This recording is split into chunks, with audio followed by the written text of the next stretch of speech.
I think hard work ethic has to be called out, as I've never worked with a good salesperson who hasn't worked hard.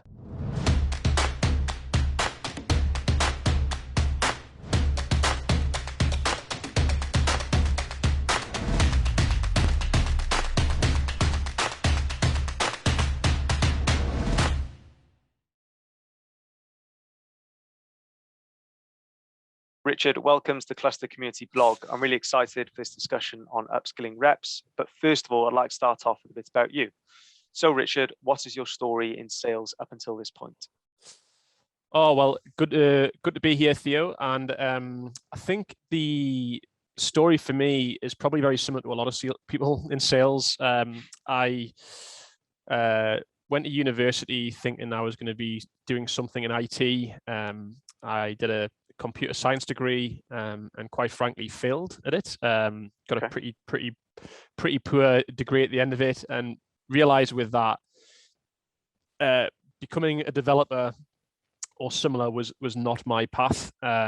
So and I think, like many at that point, was kind of like, where do I go in my career? I don't really know what I want to do, and fell into sales like many people do. Started life as what they would call an SDR now. They weren't called that back when I started. I'm not that old, by the way, but and kind of realized that I was quite passionate about it. Realized I was, pretty good. Back then I thought was pretty good. Did well, I think, is probably the way I describe it, and probably a lot of it was I winged a lot of my early part of my career, got by with a lot of hard work more than anything else, versus skill set, so to speak. And from there, I kind of really performed all different types of roles, from selling small deals to selling bigger deals. And I've been utterly privileged over the last 6 years to build Refract, which is now, part of the Lego group, up from an idea to, quite a successful business. And part of that has been growing and managing and leading a really great sales team. And, I myself, I would say I've learned more in the last 3 or 4 years in sales than I did the previous 10 that I've been doing it. So for me, it's always a constant learning game, and that's pretty much kind of where my backstory in 2 minutes. Fantastic. Why do you think you've learned more in the last 4 years as opposed to the last kind of 10?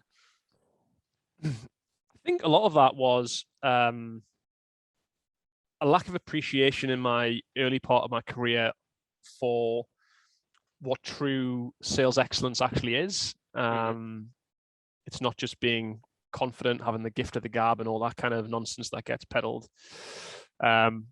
It's actually realizing that there's a genuine profession with genuine skills and behaviors that are required to be good at it, to be successful at it, and not to be lucky in sales, which I think a lot of people can be. Just they get by with a lot of luck. But there's also the fact that I've had more so in the past few years, is like I've realized the impact of coaching and ongoing development. The old way of just sending your salespeople off to sit in a posh hotel and get a training seminar from a bloke stood on a stage with a PowerPoint presentation and some, a notepad and pen in front of you.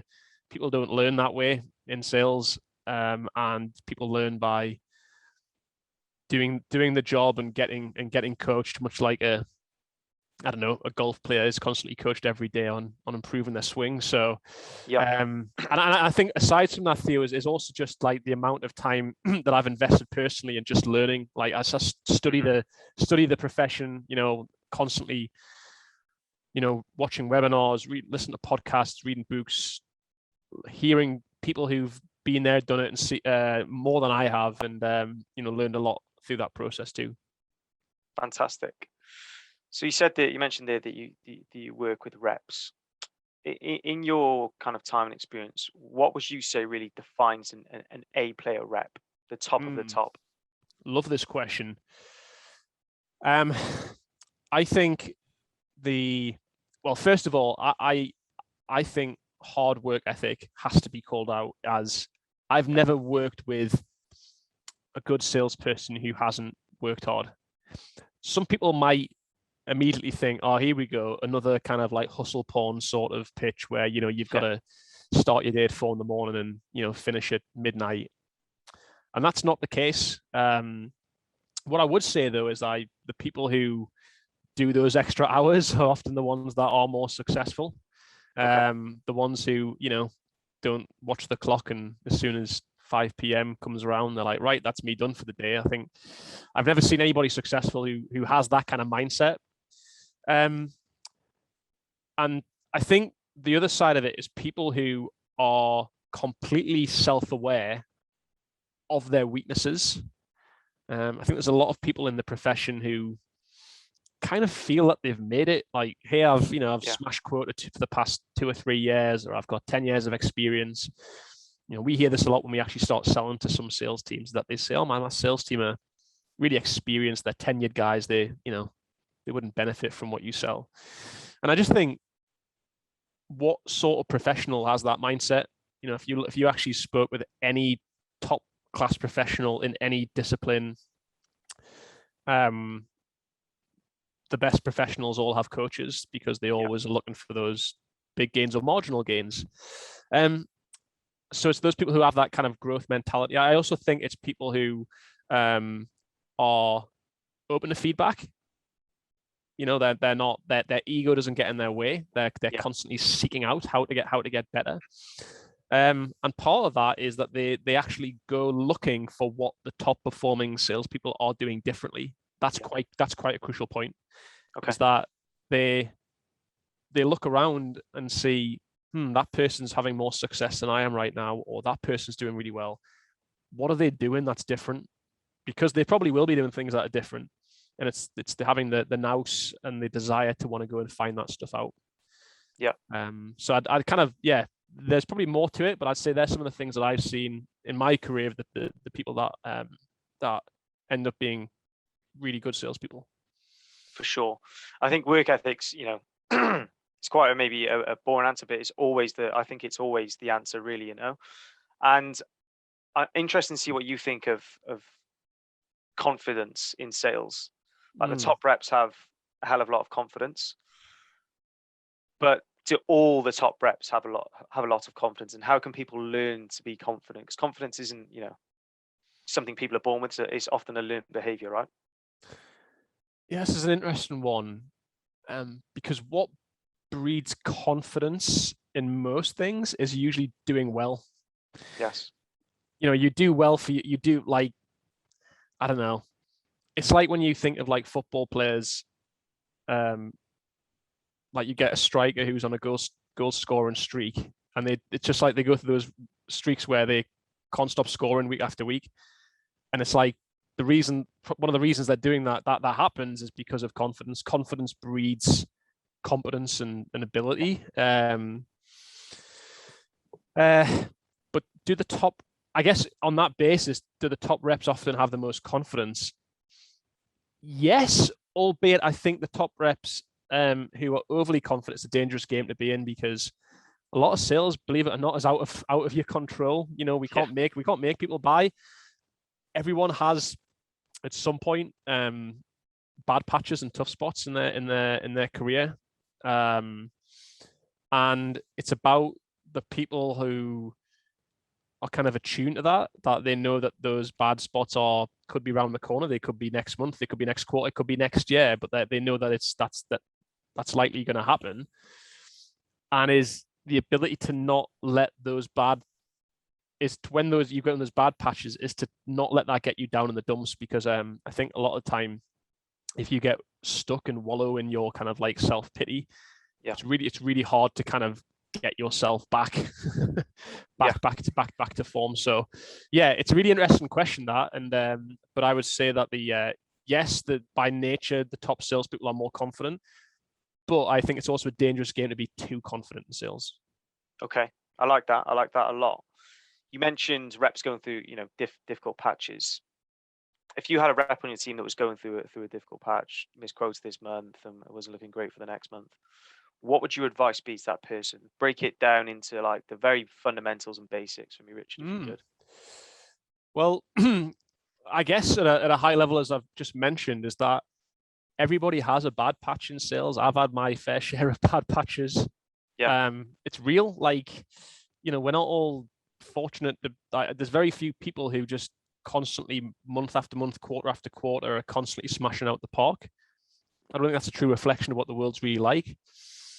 So I think, first of all, as a manager, as a leader, if you've got a salesperson in that position, it's kind of just letting them know that that's a real thing. Everybody has their bad patches. You haven't done anything wrong necessarily. I think the second part of it is getting them to see, like, this isn't you didn't suddenly turn into a bad salesperson overnight, and being able to reflect on the previous wins, I think is really important. Is get some perspective. I've had this with people I've worked with all the time. Like, I've had one of my reps has once told me he was going through a bad patch, and he was like, "You know what, Rich, I might just chuck all this in and just become a postman."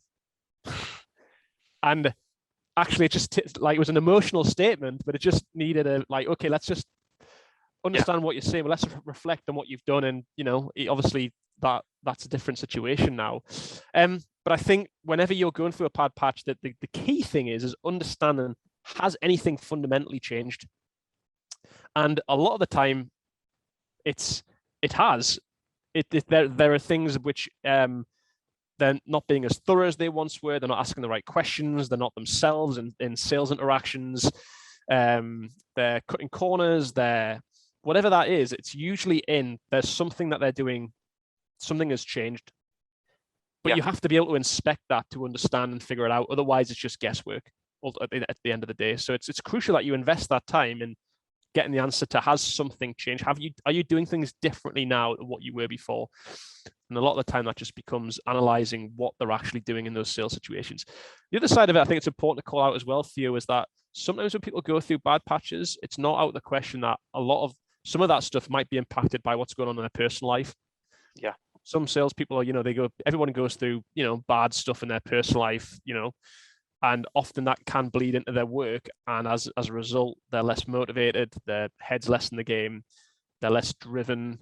And, it's having the relationship to be able to have that conversation in safety with the salesperson too.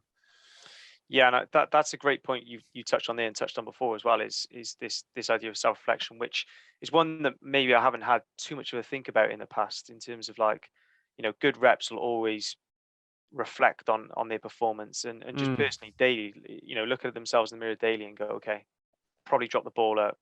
My morning was a bit rubbish, hence, bad. And then they get back to it.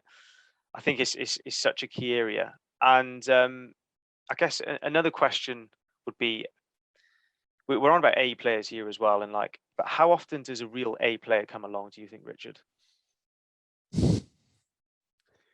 When you say come along, I think be interesting to understand what you define by that, because I think they're in the minority. First of all, I mean, a statistic from Objective Management Group, who are who've done the biggest assessment of sales competencies in the world, and they've assessed something like 2 million salespeople on various sales competencies, and they actually identify that the majority of salespeople, believe it or not, globally, are not strong at consultative selling as just one competency.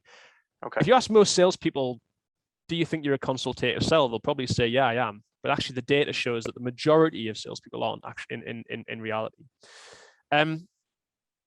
And I think, there's a lot of people who've been successful and they've done really well, but they move company. Doesn't necessarily mean they're going to be successful in that new company. Hey, they may have came from Salesforce, where they came in the morning and their calendar was full of back-to-back inbound demos from companies that were literally in the market to buy Salesforce. Yeah. And they smashed out the park. It's like, well, are they truly an A player? Yeah. Would I rather hire that person or the person who has worked for a company that nobody's heard of, a little minnow in their market, has had to make stuff happen for themselves, has had to basically educate a market and done well for themselves. Maybe it hasn't made as much money, but maybe made half as much money as the person who's working at Salesforce. I think I'd probably hire the second person. Yeah. both would probably define themselves as A players, but in very different situations. But crucially, I think what defines an A player comes back to your earlier question, as it's the person who actually wants to stay top of their game and constantly wants to, level up and receive coaching, and they seek betterment. And I think actually there's probably a lot of top performing salespeople, revenue wise, who aren't in that mold. Okay. So, A player by revenue, yes, but actually how much of that is driven by their own ability and success is another question.